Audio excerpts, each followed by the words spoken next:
The conference room on the 40th floor was all glass and cold light, the kind of room built to make people feel small before a single word is spoken. 12 men and women in tailored suits sat around a table longer than my first apartment, and every one of them was waiting on the same thing. They were waiting for the owner of Ardmore Holdings to walk in and finally sell. For 8 months, Gerald Pruitt had chased that signature. His $140 million redevelopment couldn't break ground without it. Ardmore owned the last block standing in his way. And Ardmore had said no and no and no again through lawyers and letters and silence, until this morning when a meeting was finally set. The door opened. I walked in wearing a gray cardigan I'd had for 9 years, sensible shoes, and the face of a woman nobody in that building had ever looked at twice. Behind me came my attorney and an old man carrying a leather briefcase. Gerald Pruitt glanced up, and his mouth pulled into that patient practice smile people save for someone they've decided doesn't matter. "I think you've got the wrong room, ma'am," he said. "This is a private meeting." I said nothing. I just found a chair. "Let me tell you something about being a black woman past 60 in America. The world has a way of looking straight through you. In grocery lines, in doctor's offices, at your own son's dinner table, people talk over you, around you, about you like you're a coat rack. Somebody forgot to move. And for 12 years, I let them. I let my daughter-in-law finish my sentences. I let my son avoid my eyes. I let a man like Gerald Pruitt call me ma'am like it was a way to say no one. They all thought they were about to rob a confused old woman of the little she had left. They were about to find out who really owned the ground they were standing on. But to understand how I ended up in that room, I have to take you back 18 months to a house in Marlow Heights, where I was as far as everyone under that roof believed nothing at all. My name is Janica Holloway. I taught 4th grade for 31 years, buried my husband Cornelius 4 springs ago, and after that I came to live in my son's house because, as my daughter-in-law liked to remind the neighbors, somebody had to take her in. Terrence and Danielle had a big place in Marlow Heights, 5 bedrooms, a lawn like a golf green, the kind of house that says we made it to anyone driving past. They gave me the guest room at the end of the hall, and for a while I told myself that was love. I want you to understand how it started, because it never starts with cruelty. It starts small. So small you could talk yourself out of noticing. It started at the dinner table. "Mama Holloway shouldn't have the salt," Danielle said one evening, sliding the shaker out of my reach without looking at me. She was talking to Terrence, not to me, though I was sitting right there. At her age, with the memory and the blood pressure, you read the same articles I do. I smiled. I passed the potatoes, and I remembered every word. That's a thing people don't know about me. I remember everything, always have. I could tell you what a child wrote on a spelling test in 1991, what color dress I wore to my own mother's funeral, the exact words Cornelius said the first time he took my hand. But when the world decides you're forgetful, arguing only proves their point. So I let Danielle believe what she wanted to believe. I let her think the light was going out behind my eyes. It was easier that way, and it was useful, though I didn't yet know how useful it would become. The next thing that went was Cornelius's chair. My husband built that rocking chair with his own 2 hands the year our first child was born. Oak sanded smooth as riverstone joints, so tight they never once complained in 40 years of rocking. He'd cut every piece in the workshop behind our first house, and he'd carved a tiny letter into the underside of one arm where nobody would ever see it, a J for me. I knew it was there. I used to run my thumb over it when I rocked the way you touch a rosary. I kept it by the window in the guest room. One afternoon I came back from the pharmacy and it was gone.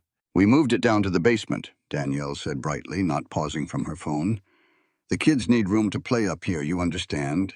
I understood. I said nothing. But that night I sat on the edge of the bed a long time in the empty spot where his chair used to be, and I let myself miss him so hard it took my breath. It wasn't the chair. It was that they could move a piece of my husband out of my sight like it was a broken lamp and expect me to thank them for the space. Then I got up and I wiped my face and I kept watching. Because here's the thing my daughter-in-law never grasped. A woman who says nothing is not the same as a woman who sees nothing. I saw how the grandchildren still loved me, pure and uncomplicated, the way only children can. Amara was 7, all elbows and questions forever climbing into my lap, with a book she wanted me to read in the different voices. Little Jaden was 5 and shy. And he'd press a broken toy into my hands like I was the only person in the world who could fix it, and I'd fix it too, because Cornelius taught me how, and because the look on that child's face when the truck rolled again was worth more than anything in that whole 5-bedroom house. Those 2 babies were the sunlight in that place. And it was Amara, of course, it was Amara who said the thing out loud that the grown-ups all pretended not to see. We were in the kitchen. I'd bent to hug her before school, and across the room Danielle's whole face went tight just for a second, the way a fist tightens. Amara pulled back and looked up at me, brow furrowed. "Grandma," she said in that clear, ringing voice children have, "why does Mommy make that face every time you hug me?" The kitchen went still. "What face, baby?" Danielle said, laughing too quickly. "I don't make any face." "Yes, you do," Amara said, matter of fact. "Like when I eat broccoli and I'm trying to pretend I like it." Nobody laughed. Terence at the counter looked down into his coffee like the answer to his whole life might be floating in it. And I held my granddaughter a little tighter, and I thought out of the mouths of babes. Children see the truth grown folks work so hard to bury. My son, let me tell you about my son. Terence was not a cruel man. I need you to hear that because it's the part that hurt the most. If he had been cruel, I could have hated him clean and simple. But Terence's sin was a quieter one. He was weak. He worked late so he wouldn't have to be home. He went silent when his wife spoke about me like I was a problem to be scheduled. Once, just once, he opened his mouth to defend me. "Danielle, I don't think Mama needs—" And Danielle turned one sharp look on him, and I watched my grown son fold like wet paper and finish his sentence somewhere else. "Never mind, it's fine."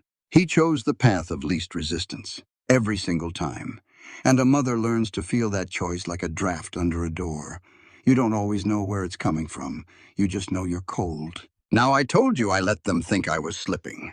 I want to show you what that looked like because this is the part that matters. One morning I forgot to turn off the stove, left the burner ticking under an empty kettle, and wandered off to the garden.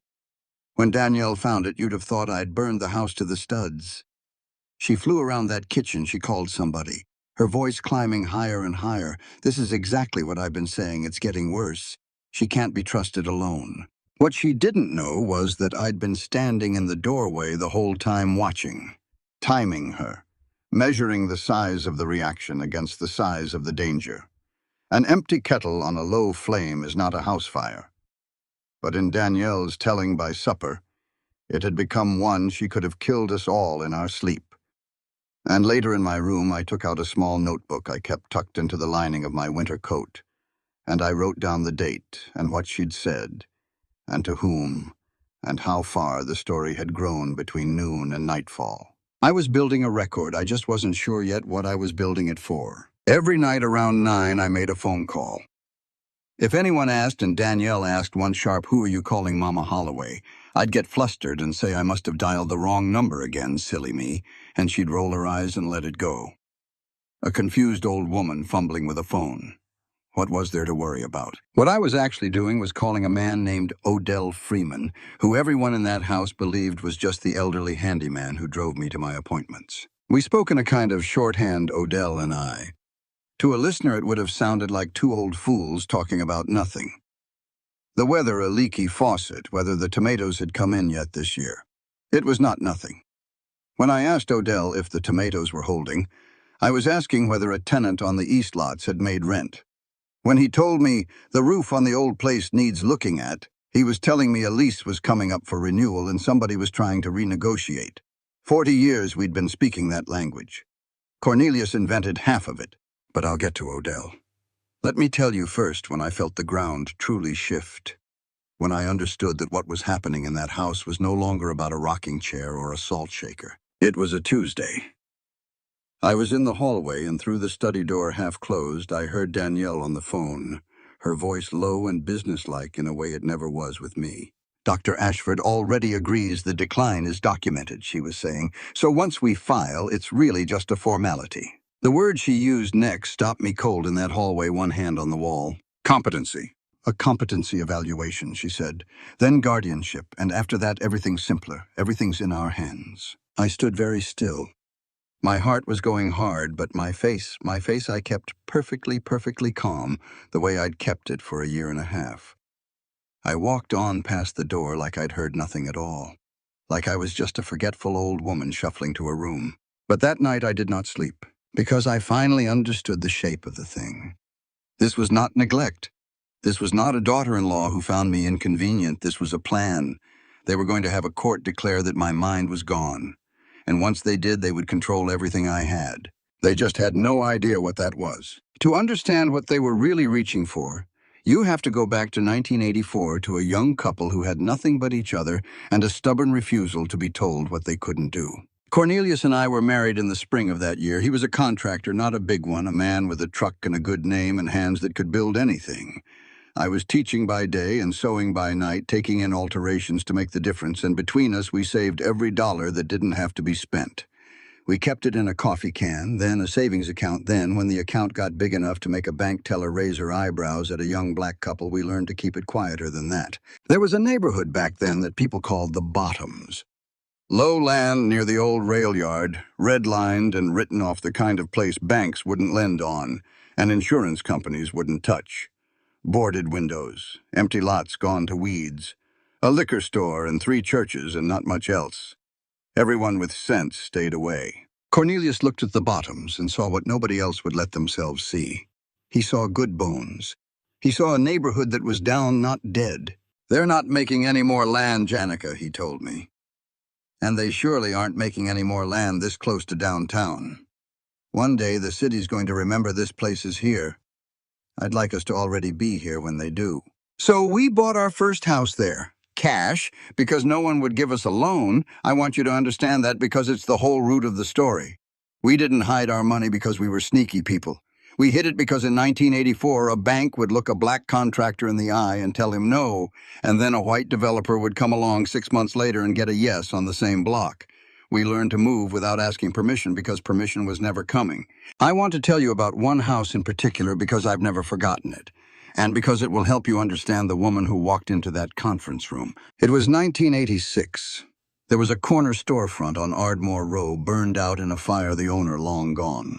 A beautiful old brick building underneath the char. You could see it if you knew how to look, and Cornelius knew how to look. We wanted it badly. We'd saved for it. And when we went to buy it, a man from the city, and another man in a good suit who never gave his name, sat us down and explained real friendly that a couple like us would be better off not overextending, that the neighborhood was unstable, that they'd hate to see us get in over our heads. They offered to buy our savings worth of interest in the block off us then and there for a fraction of what it was worth, to take it off our hands for our own good. Cornelius smiled at those men the whole time, never raised his voice once. And when they left, he turned to me and said the thing I have carried in my chest for 40 years. Janica, people can't take what they don't know you have. From now on, our name doesn't go on the paper, not the front of it. We'll build it so quiet they forget we're building it all. Let them look right past us. He took my hand. We'll be just fine right here where they're not looking. That's when we filed the company, a limited liability company drawn up on March 12, 1986. I remember the date because it was the day after my birthday, and Cornelius told me it was the only present that would ever keep on giving. He named it Ardmore Holdings after the street where we bought that first burned-out corner and fixed it up over 2 summers, him on the ladder, me handing up the nails. And we told no one, not the neighbors, not the family when the children came, not a living soul. Over 30 years, quietly, one deed at a time, we bought the Bottoms. A lot here when a man passed and his children wanted nothing to do with it. A duplex there when the taxes came due and the owner couldn't pay. We never pushed anybody out that mattered to Cornelius more than money ever did. We bought what nobody else wanted, and we fixed what everybody else had let rot, and we held on. Through 2 recessions. Through the year, Cornelius broke his leg and we nearly lost it all. Through the long stretch when it looked like Cornelius had been wrong, like the city was never going to remember the Bottoms was there. And then somewhere in the last 15 years, the city remembered. They cleaned it up. They gave it a prettier name. They call it Marlow Heights now. The same Marlow Heights where my son owns a house. And the crown of it all, the commercial block along the old main drag, the storefronts and the corner and the frontage that any developer would kill for the very block that started with 1 burned-out building and 2 young fools with a coffee can. That's a property called Ardmore Row. 60% of the prime frontage in that district. Appraised last I checked at around $35 million. Ardmore Holdings owns it free and clear. I own it. I need to be careful here because it would be easy to make this sound like a fairy tale, and it wasn't. The house my son and his wife lived in, that was theirs. Terrence's name on the deed, honest and true. Cornelius and I had helped with the down payment years back, the way parents do, and we never asked for a thing in return. That house was his. I want to be clear about that because I never took a dime from my son, and I never planned to. But the office tower downtown where Terrence went to work every morning in his pressed shirts, it sits on land that Ardmore leases out. My son spent 12 years riding an elevator up to a job on ground his own mother owned, and he never knew it. He was too busy learning not to see me. After Cornelius died, I went quiet, quieter than I'd ever been. And I'll be honest with you because I promised myself I'd be honest in the telling. Most of that silence was grief. A grief so total that talking about deeds and leases felt obscene, like discussing the furniture at a funeral. For a long time, I couldn't have told you the balance in any account because I couldn't make myself care. The man I'd built it all with was gone, and the building of it had been the whole point. And some of that silence was the old instinct, the one my husband spent 40 years pressing into me: stay small, stay safe, keep our name off the paper. An old black woman protecting the only thing she and her husband had ever built in a world that had spent her whole life trying to talk her out of it for her own good. I won't pretend some small aching part of me didn't also wonder, once the money and the chair and the salt shaker had all gone invisible, how my family would treat a woman they believed had nothing left to give. But I want to be clear because it matters. I did not set out to test my son. I was not laying a trap for the people I loved. I was a widow wrapped up in mourning, staying still the way I'd been taught to stay still. The seeing came later. The seeing came whether I wanted it or not. And once you've seen a thing, you can't make yourself unsee it. I did not do any of it alone. There were people I trusted, real trust, the kind earned across decades, not the kind that just shares your last name. There was Odell Freeman, 70 years old, gray as wood smoke, and to everyone in Terrence's house, just the harmless old handyman who came around to drive Miss Janica and jiggle a stuck window. Odell had poured concrete beside Cornelius in the summer of 1979. He knew every property, every lease, every tenant by name, every quiet handshake deal my husband ever made. He managed the whole of it now, and he answered to me and to no one else. When I called him each night at 9, dialing the wrong number, I was getting a report on an empire. There was Ruth Callahan, my attorney, sharp as a tack and twice as patient, who'd drawn up the trust and the will, and knew where every last document was buried, and who had been waiting a long, patient time for me to decide what I wanted to do about the situation in my son's house. Ruth wanted to march in swinging from the first week. I told her no. I told her to wait.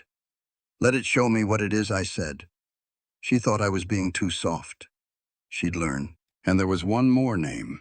A name I said only to myself, only in the dark, the way you press on a bruise to make sure it's still there. Yvonne, my daughter. For years, I believed Yvonne had drifted away from me, that the calls stopped and the letters stopped because that's what grown children do. They build their own lives and forget the woman who gave them theirs.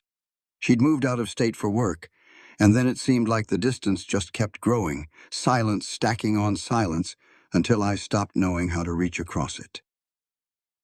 It was one of the great sorrows of my old age, and I carried it quiet the way I carried everything. I did not yet know how wrong I was.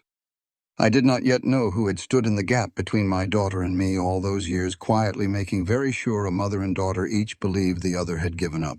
I would find out soon enough. But that Tuesday night, lying awake in a stripped-down guest room with the ghost of my husband's chair in the corner, I didn't have all the pieces yet. I only had the one word: competency. They were going to stand in front of a judge and swear that Janica Holloway had lost her mind. I lay there in the dark, and I did not cry, and I did not rage. I did an old familiar thing instead. I stayed small. I stayed quiet. And I started to count. I need to tell you about Gerald Pruitt because until that winter, I didn't fully understand that my daughter-in-law was never the one at the top of this thing. Danielle was her father's daughter. Gerald Pruitt was a developer, the glass tower kind, the kind whose name goes up on the side of buildings in letters 4 feet tall. For most of my life, I'd never heard of him. But somewhere along the way, his daughter married my son, And I sat at enough holiday tables watching Gerald hand out advice like it was money he expected back with interest, and I learned to read the man. He was the sort who decided in the first 4 seconds whether a person mattered, and once he decided you didn't, you could set yourself on fire in front of him and he wouldn't reach for the water. He'd decided about me a long time ago. He was in trouble that winter, though he'd have died before admitting it. His big redevelopment, the $140 million project that was going to put his name across the whole district, was stalled dead. One block stood in his way. A stubborn little holding company that wouldn't sell, wouldn't return calls, wouldn't do anything but say no. Ardmore Row. He'd been leasing 3 of my lots since 2019, if you can believe it, parking and staging ground for his crews, a trailer he used as a site office, and in all that time he'd never once bothered to find out who his landlord was. Why would he?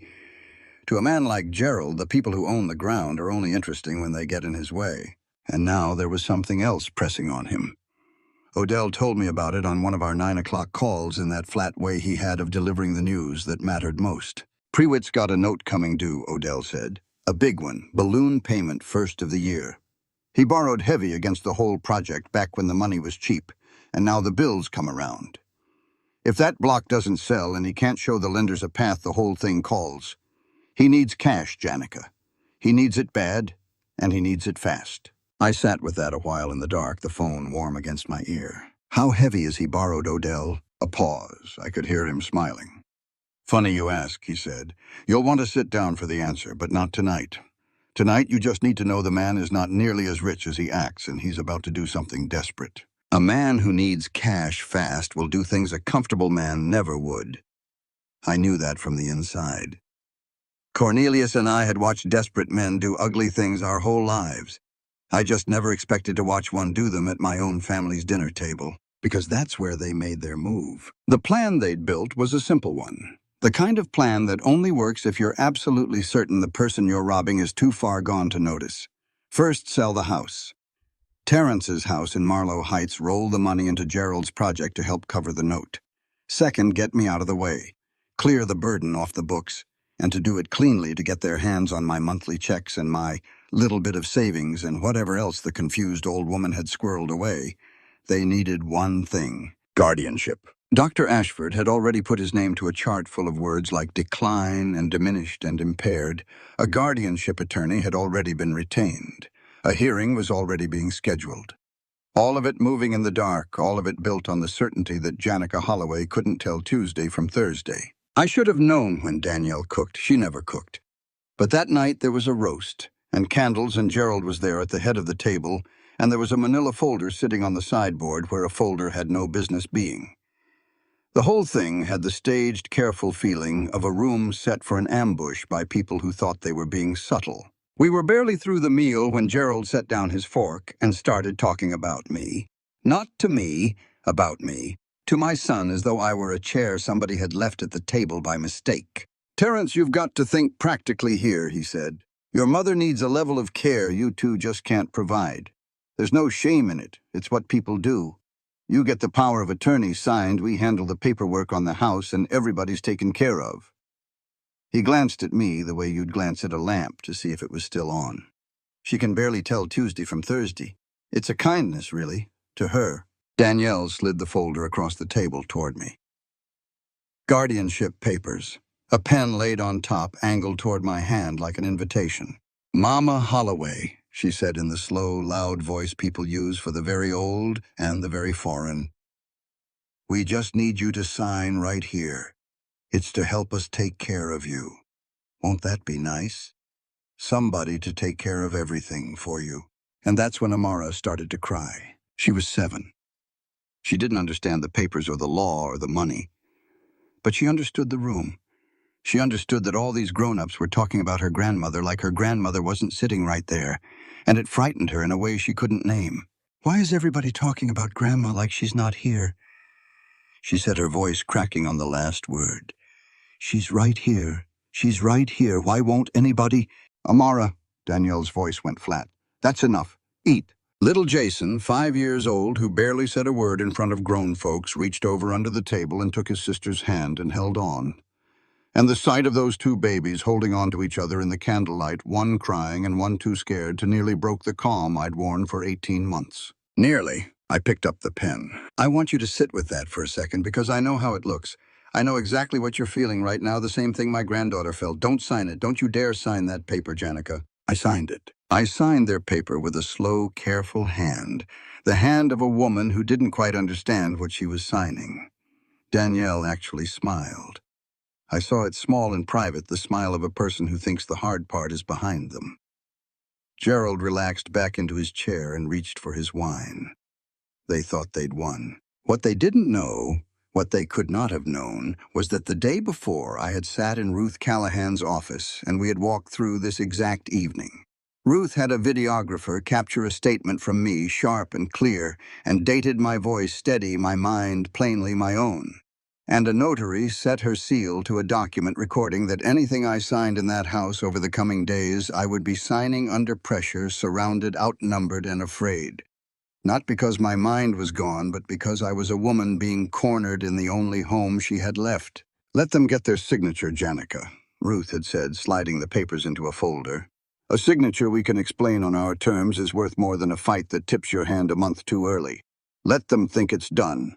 People get careless when they think it's done. Cornelius used to say something close to that back when we were young and scrappy, and every man bigger than us wanted a piece of what we were building. Never argue with a man who's busy digging his own grave, Janica. Hand him the shovel. Ask him if his arm's getting tired. So I handed Gerald Pruitt the shovel. I signed his paper. And I let every soul at that table believe the earth was theirs. That night at 9 o'clock, I made my phone call. But this time when the line picked up, it wasn't Odell's gravel voice on the other end. It was a woman. Younger. A voice I hadn't heard clear and close in more years than I wanted to count. A voice that reached right into my chest and closed a fist around my heart. "Mama," she said, "Odell told me what they did tonight. Are you all right?" Yvonne, my daughter, not gone, not drifted away, not the ungrateful child I'd spent years quietly grieving on the nights when the grief for Cornelius left room for any other kind. She'd been there the whole time on the other end of Odell, woven into every part of Ardmore, a co-trustee of the very trust that held everything Cornelius and I had built. Cornelius had made her a trustee before he passed. He'd trusted her with all of it. She had never once stopped reaching for me. Somebody had been standing between us for years, intercepting the letters, deleting the messages before I ever saw the little light blink on my phone. Telling Yvonne her mother was too deep in grief to talk, telling me nothing at all, just letting the silence do the work. Making very, very sure a mother and a daughter each believed the other had finally given up.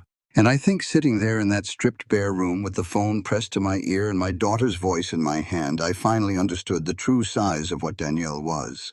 Not just a woman who found me inconvenient, not just a woman who wanted my checks. A woman who had spent years making my whole life smaller, one stolen letter at a time, who had reached in and cut me off from my own child and watched me mourn a daughter who was alive and calling for me the entire time. That was the moment something in me went quiet and cold and certain. Not angry, past angry, ready.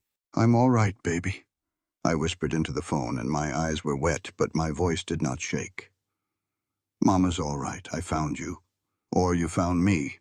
Doesn't matter which." I closed my eyes.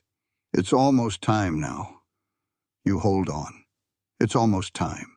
Here's where I have to tell two stories at once because that's how it happened, two clocks ticking in the same house and neither side able to hear the other one. Let me start with their story. The story they believed they were living. In their story, they were winning. Danielle moved fast now that she had my signature. She got a firm date on the calendar for the competency hearing and started gathering her exhibits, the notebook of my episodes, Dr. Ashford's chart. The whole tidy little file that told the story of a woman losing her grip on the world. She was good at it. I'll give her that. She had a talent for making ordinary human moments look like symptoms. The afternoon I misplaced my reading glasses that were on my own head, became a line in the file. The morning I called Jason by his uncle's name became evidence.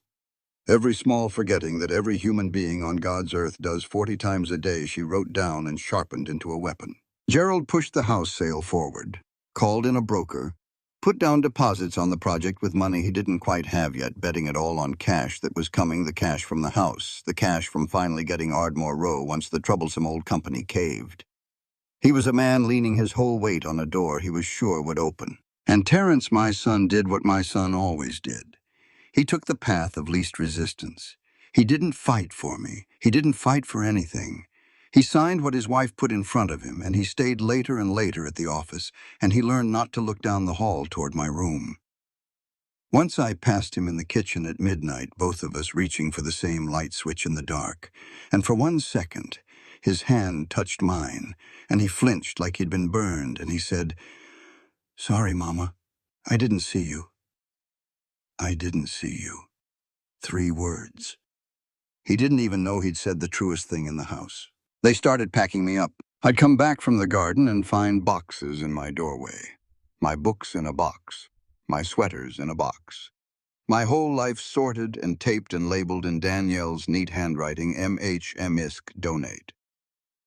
There was a brochure on my bed one afternoon, glossy and cheerful. A photograph of silver-haired white folks laughing over a jigsaw puzzle, Sunrise Manor Assisted Living. $4,400 a month, it turned out. I found the number later penciled in the margin. They were planning to pay for it out of my own Social Security checks. Rob the woman to warehouse the woman and bill the woman for the storage. There was a kind of genius to it if you didn't happen to have a soul. That was their story. Now let me tell you mine. While they packed my books into boxes, Ruth Callahan quietly filed a document of her own, a full accounting of my competence, and with it that video. In it, I sat at the head of a long table and ran an Ardmore board meeting for 40 solid minutes without a single note in front of me.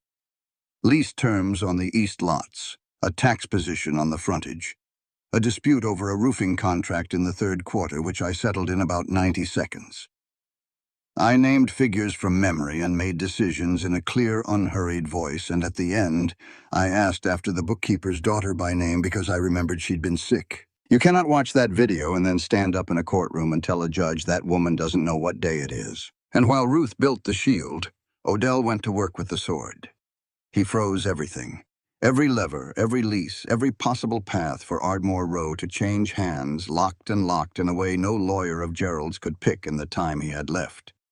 That block was never going to sell, not to Gerald, not to anyone, not for any price, which meant, though Gerald didn't know it yet, was still out there smiling and putting down deposits that his $140 million project had already begun to crack right down at the foundation.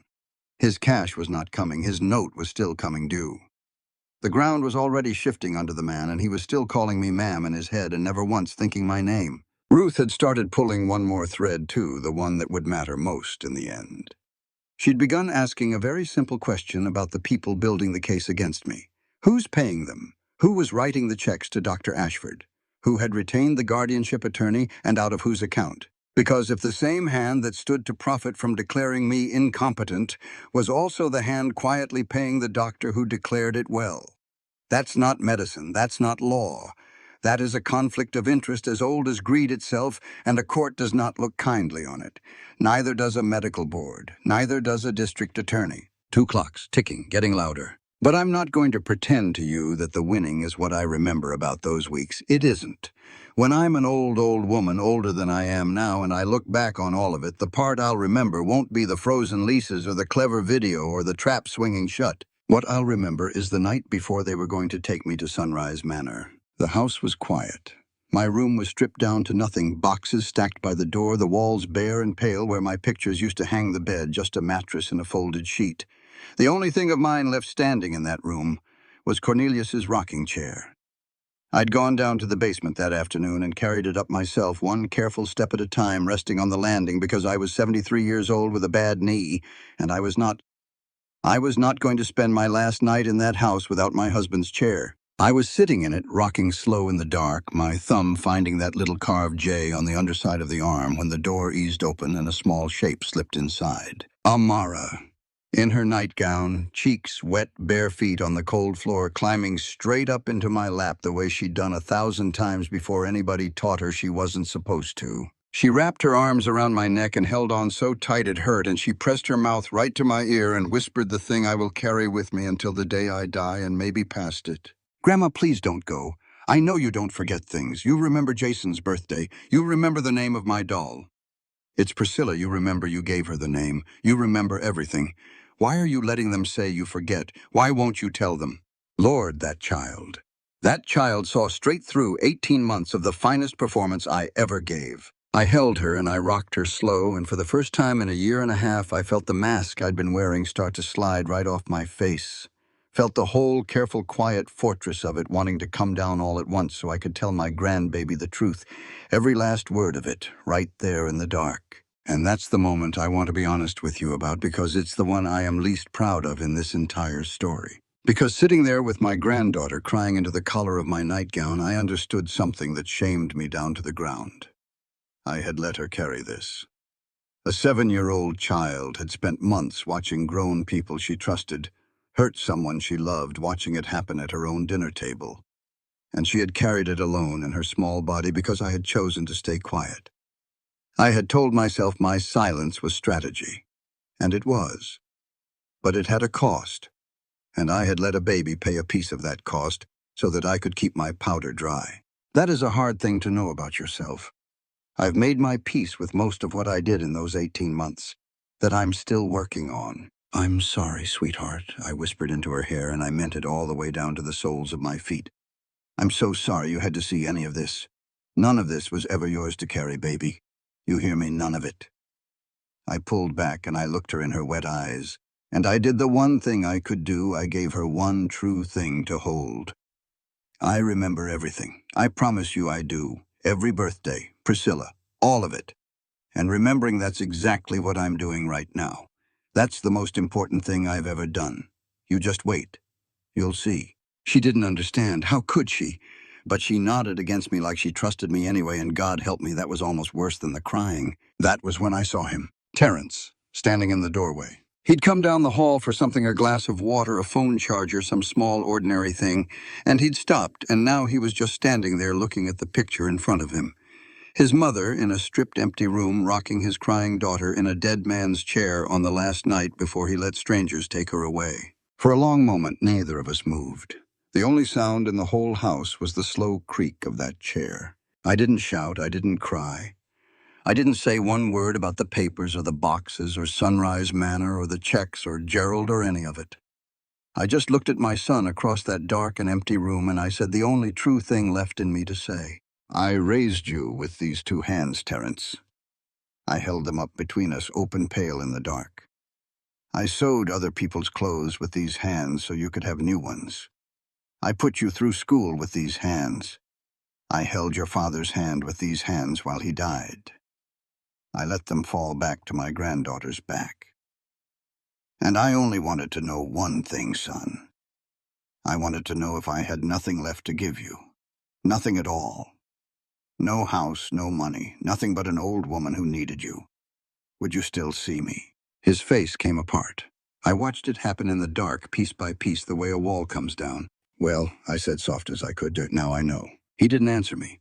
He opened his mouth and I saw him reach for something. Some word, some defense, some "Mama, it's not, I didn't, we only," and nothing came. And then he did the thing he always did, the thing that was his whole tragedy folded up into one small motion. He looked away, and he turned, and he walked back down that dark hall, and he left his mother and his daughter alone in an empty room.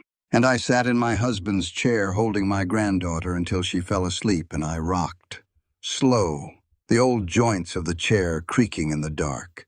Creak, creak, creak. The loneliest sound I have ever made in my life. That was the bottom. I need you to know that before I tell you the rest.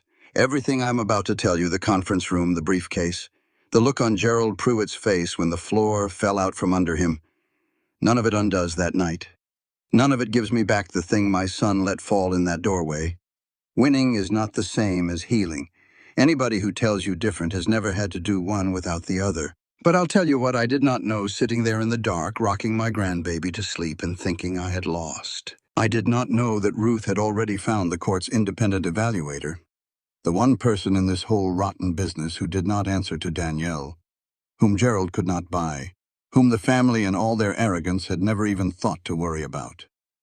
And I did not know that Ruth had already quietly invited that evaluator to come and sit with this incompetent old woman and see for herself exactly how much I remembered. The trap they had built for me had a door in it. They'd been so busy building the walls they never checked the door, and it was about to swing open the other way. There is a particular kind of quiet in a room full of people who believe they have already won. A loose, easy quiet. The quiet of men checking their watches and women reapplying their lipstick of a deal already counted and spent. That was the quiet in Gerald Pruitt's 40th floor conference room the morning it all came due. Ruth had arranged it that way, arranged in fact for two things to happen in the same building on the very same morning because Ruth Callahan never once wasted a step in her whole life. Down on the 4th floor, a courtroom stood ready for the competency hearing that was supposed to end me. The hearing where a judge would look at Danielle's tidy file and Dr. Ashford's chart and sign my whole life over. And up on the 40th, Gerald was ready to sign the biggest deal of his career. He'd been told at last that the owner of Ardmore Holdings had agreed to sell and would be attending in person to close. He had not been told who the owner was. So they waited, all 12 of them, loose and easy and certain, and the door opened and I walked in. You already know this part. You were with me at the very beginning. The gray cardigan, the sensible shoes, the old man with the leather briefcase, and Gerald Pruitt looking up with that patient practice smile that meant he'd already decided I didn't matter. I think you've got the wrong room, ma'am. Only this time I didn't go and find a chair. This time I walked to the head of the table, his table, the long, cold glass one, and Ruth walked in on my right in a suit that cost more than Gerald's, and Odell came in on my left, no longer the handyman, just a straight-backed old man with 40 years of receipts in a leather case. And behind the two of them came a woman in her 40s with my husband's eyes and my own stubborn chin and tears already standing in her eyes. Yvonne, home at last, standing where she had always belonged, beside her mother. And I want you to notice one thing, because it mattered to me more than all the rest of it put together. I was not wearing the gray cardigan anymore. When I'd stepped off the elevator, I'd been dressed like the woman they expected, small, soft, forgettable. But somewhere in the ladies' room between the lobby and that floor, I had become somebody else. I'd changed into a dark suit, deep navy, well-cut, the kind of thing Cornelius always loved to see me in on a Sunday. There's my Janica, he'd say, and his whole face would light up. There's the woman I married. I wore it for him that day. I wore it so that when I walked into the room, some part of him walked in too. I set my handbag down on the glass. Odell laid the briefcase beside it and clicked it open. Ruth spoke first in a voice as level and plain as a laid brick. Ladies, gentlemen, allow me to introduce my client. A small pause. She was enjoying this. I'll never begrudge her that. This is Mrs. Janica Holloway, the controlling member of Ardmore Holdings. I have waited a very long time to see a room fall silent the way that room fell silent. Gerald's smile died by degrees like a light on a dimmer. Down the table, I watched Danielle go the color of paper she'd come to sit at her father's right hand to watch him win. And now she was watching something else entirely, something she couldn't stop. And I saw the exact moment she understood it. And in the corner, half risen from his chair, one hand flat on the glass, was my son. Terence had come to support his father-in-law's great triumph. He stood there with his mouth open, staring at his mother, like he had never once in his whole life actually seen her. He hadn't. That was rather the entire point. I let the quiet stretch out long. I had earned every second of it, one salt shaker at a time. Then I spoke slow and plain in the voice of a fourth-grade teacher who never in 31 years had to raise it to make a room go still. For 8 months, I said, you've been negotiating to buy Ardmore Row, sending your lawyers, your letters, your offers, and then your better offers, and then your threats dressed up as offers. I looked at Gerald and I held his eyes until he had to hold mine back. You were negotiating with me. From the first day to this one. Every no you ever got, you got it from me. From this old woman you couldn't be bothered to learn the name of. Nobody in that room so much as breathed. My husband taught me something a long time ago, I went on. Back when we had nothing but a coffee can and a burned-out building and every powerful man in the city wanted to buy us out for our own good. I laid my hand flat on the cold glass of that table, the same hand I'd held up to my son in the dark. He told me that people cannot take what they do not know you have. So I let all of you believe I had nothing at all. I turned then slow, and I let my eyes travel down the whole length of the table, past Gerald, past the pale, still shape of Danielle, and I let them come to rest at the very last on my son. I let you believe it. Every single one of you. And every single one of you showed me in the believing exactly who you were.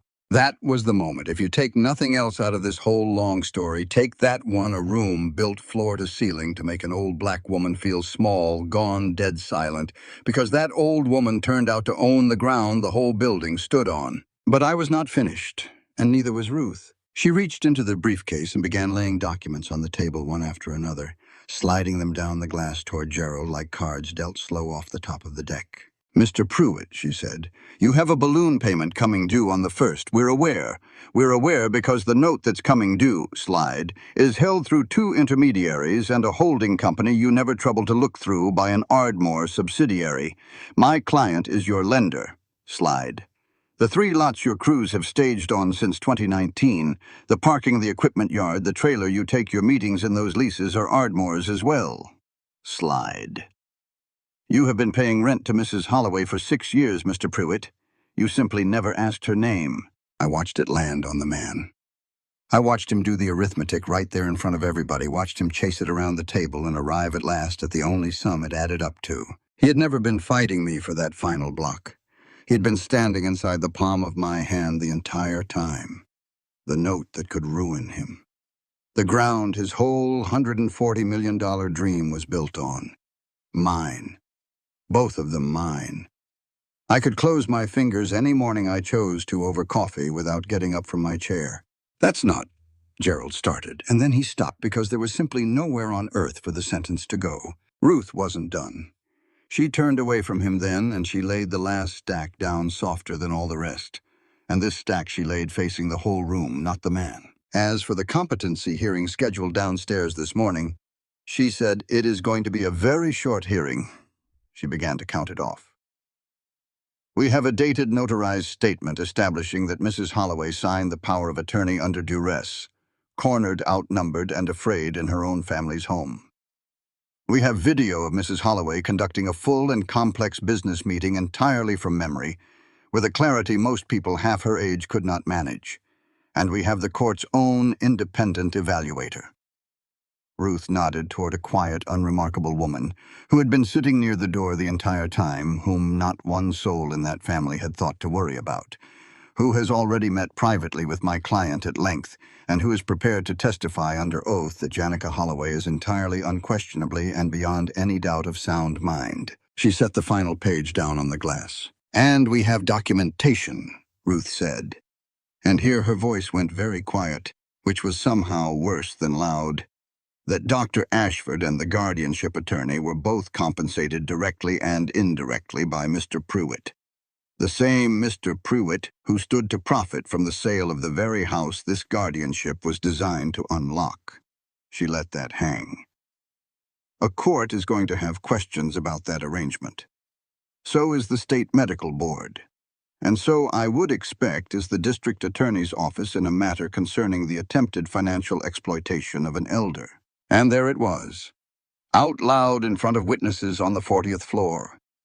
The trap they had built for me hanging wide open now with every one of them standing inside it. Danielle made a small broken sound, the first honest sound I'd heard out of her in 18 months. Gerald put his face down into his hand, and my son sat back down in his chair very slowly, like his legs had quit on him. He looked at his mother across that long glass table, and he began silently, helplessly, with no one reaching to comfort him, and no one in that room who could to cry. Here is the part where you might expect me to tell you how I destroyed them. I could have. I want to be honest about that because I think the wanting is a human thing, and I promised you I wouldn't sit here and pretend a saint walked into that room. I had in that briefcase the power to end Gerald Pruitt's career before lunch, to put my daughter-in-law in front of a judge on charges that would stick, to take everything from every person who had tried to take everything from me, and to do it with a clear conscience and the full weight of the law behind me. For one long breath, I held all of that in my 2 hands, and I felt exactly how good it would feel to close them. And then I thought about Cornelius, about what he built the bottoms for, not to make us rich, though it did, but because he believed you could hold a piece of the world steady for the people coming up behind you. I thought about a burned-out building and 2 young people who were told kindly to give up, and I set the wanting down. I did not come to that table to burn people to the ground. I came to set terms, clear ones, fair ones. The kind a person cannot argue with because there's no crack in them to get a fingernail into. And then I let each of them choose what to do about those terms. And I let the choosing show one final time exactly who each of them was. To Gerald, I said this: Ardmore Row is not for sale. Not to you, not to anyone, not now, not ever, not for any number you can write down. I slid one single page back across the glass toward him. But you have a note coming due, and I've got no wish to stand here and watch a man drown just to prove I'm holding the rope. So here is what will happen. You will restructure that note. On my terms, you'll find them on that page, and you'll find them more generous than you deserve. Your project goes forward. But it goes forward keeping housing for the people who already live in the bottoms. The old ones. The ones who were there when it was nothing but boarded windows and 3 churches back when your kind wouldn't drive through it with the doors unlocked. You build around those people, Mr. Pruitt. Not over them. Or I call the note and I take the leases and you lose all of it in a season. Your choice. You've got until the 1st. He took it. Of course he took it. He signed with a hand that shook the pen against the paper. And he never once said he was sorry, not to me and not to anybody, and I did not expect him to. And did not need him to. Some men only ever learn to speak the one language, the language of winning and losing. And I had finally, at 73 years old, taught Gerald Pruitt a hard new phrase in it. To Danielle, I said less. I could have handed her to the district attorney along with her father. The file was thick enough, Ruth had seen to that. The stolen years between me and Yvonne alone. I don't know that there's a law against what she did there, but there ought to be. I didn't do it. Not because she'd earned mercy. I'm honestly not sure she had, but because there were 2 children in that house who deserved a mother who wasn't sitting in a courtroom, whatever kind of mother she'd turned out to be. I'm not going to have you charged, I told her, and I watched relief and shame fight it out on her face. But you are going to do 2 things. You are going to let those children see me, Amara, and Jason both, whenever they want, for as long as they want. And you will never again make either one of them choose between their mother and their grandmother. And you should know I've set up a trust. For the babies. For their schooling, their futures, whatever roads they decide to walk. You will never touch $1 of it, not one. Whatever happens between you and my son, that's between you and my son. I won't stand in it either direction. But those 2 children are done being anybody's leverage. By you, by your father, by anyone. That part is finished tonight. She didn't answer me. She gathered up her purse with hands that weren't quite steady, and she walked out of that room, and I understood that the answer to the question of who Danielle really was had already been given to me a long, long time ago. One stolen letter at a time. And then there was Terrence. This is the one people always want to ask me about after. They want the reunion.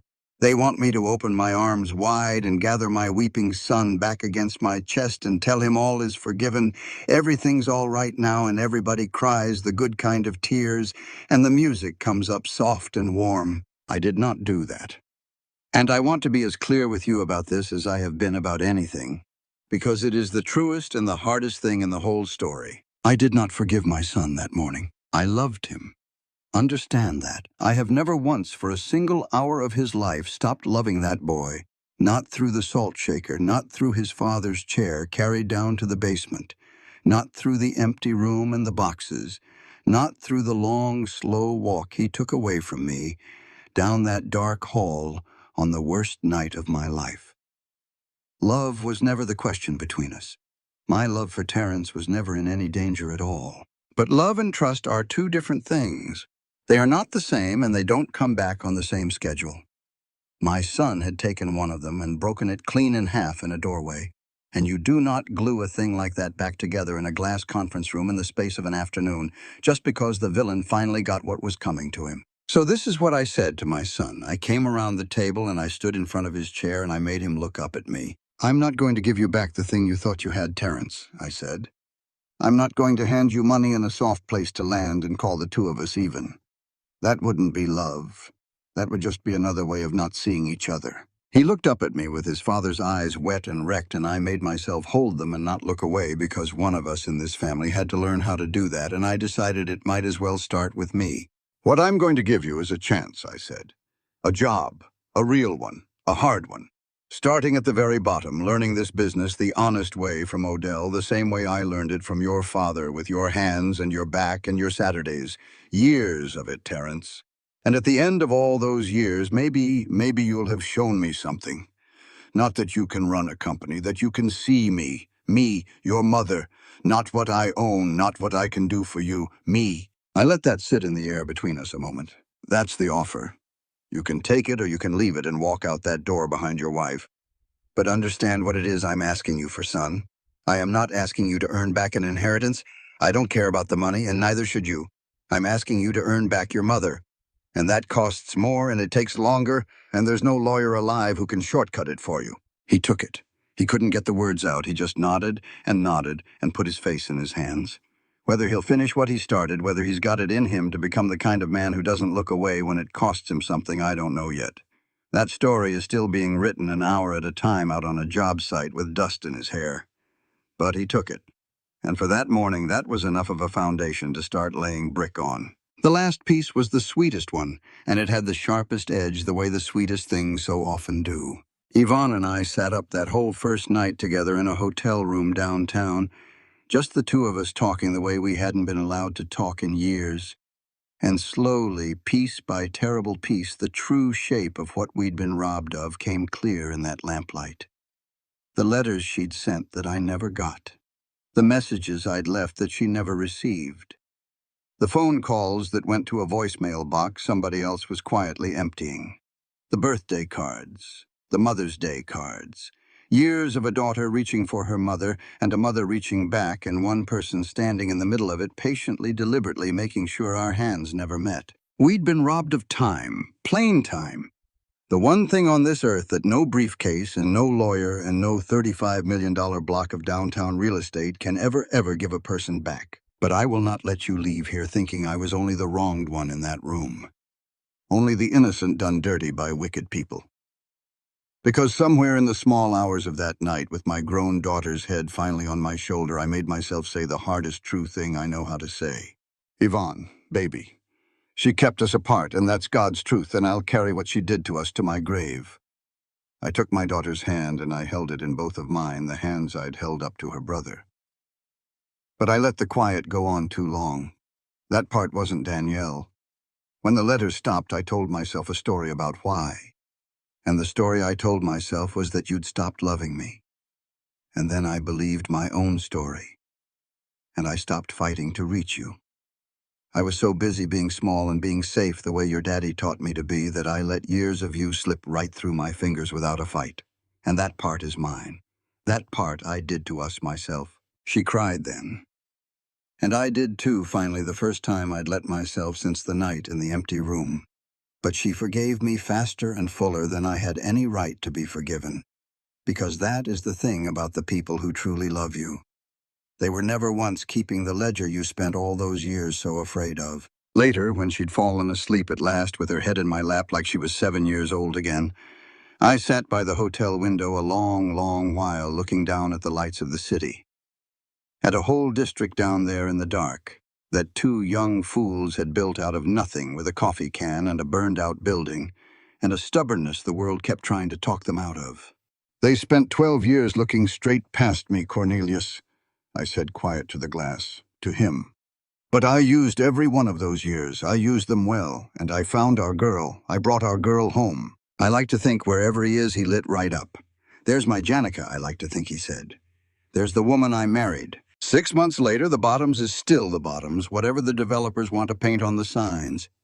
Gerald's project went up, but it went up around the people already living there, exactly the way I said it would. Every unit of it in writing with my lawyer's name on the line beside his. There's a community center on the corner now, brick and glass and good bones built on the very lot where a burned-out building once stood, while two young people were told kindly to give up and go home. The sign out front carries my husband's name, the Cornelius Holloway Community Center. I go by sometimes in the evenings just to sit across the street and read it in the light off the street lamps. Just to say, look what you built, old man. Look what you were right about. You were right about all of it. I have my own house again, my own porch. Not a guest room at the end of somebody else's hall. Not a favor somebody did me and made sure I remembered.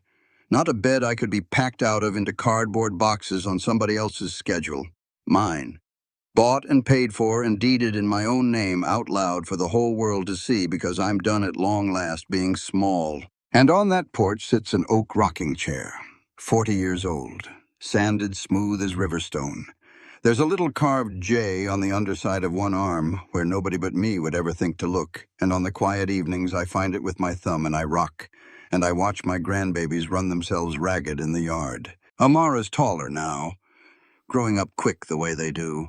She still climbs into my lap when she thinks nobody's watching, and she still wants the stories read in the different voices. And sometimes she'll stop in the middle of playing and run up the porch steps and throw her arms around my neck for no reason at all, just to check I think that I'm still there, that I didn't go anywhere after all. I always hug her back twice as hard so she'll know. Jason's not so shy anymore. He brings me things to fix. I still fix them. They come whenever they want. That was the one term I never bent on, not by an inch, and never will. Odell's around most days puttering, pretending the porch rail needs work, so he's got a reason to sit a while. Ruth comes for Sunday dinner more often than not, and we don't talk about business at the table. That's a rule now. And Yvonne, my Yvonne, is home for good, close by, near enough that I can see her face any day I want to, which after all those stolen years still feels like a miracle I have to keep checking on. That's my family now. The one I chose and the one that chose me right back. Blood is one kind of family. It's just never been the only kind, and in my long experience, it isn't always the truest kind either. Terrence comes by, too. He comes straight from the job site most days, his hands dusty, his shirt sticking to his back, learning the business the hard way and the honest way, an hour and a Saturday at a time. He's got calluses now he never had behind a desk. Odell says he's better than he expected. Odell says the boy works like he's trying to sweat something out of himself, and maybe he is. He stands at the bottom of my porch steps in the evening light like he isn't sure he's allowed to come up. Every time. 6 months now, and he still waits down there at the bottom to be sure. I don't tell him all is forgiven. I'm still not there. And I made myself a promise a long time ago in an empty room that I would never again lie to my own child about what was true, not even a kind lie, not even to make a hard moment softer. But here is what I do. Every evening when he comes and stands down there at the foot of the steps with the dust in his hair and the question in his eyes, I reach over, and I set the empty chair beside mine to rocking. Just a little. Just enough to move. And I look at him and I nod at the chair. It isn't forgiveness. Not yet. I want to be honest with you all the way to the end, the way I've tried to be honest the whole way through. It's a beginning. And a beginning, it turns out, when you're 73 years old and you've buried the love of your life and been robbed by your own blood and had a court very nearly swear the light out of your own mind. A beginning is not a small thing at all. A beginning is everything. They spent a lifetime teaching me to stay small. So I stayed small and quietly bought the ground beneath their feet.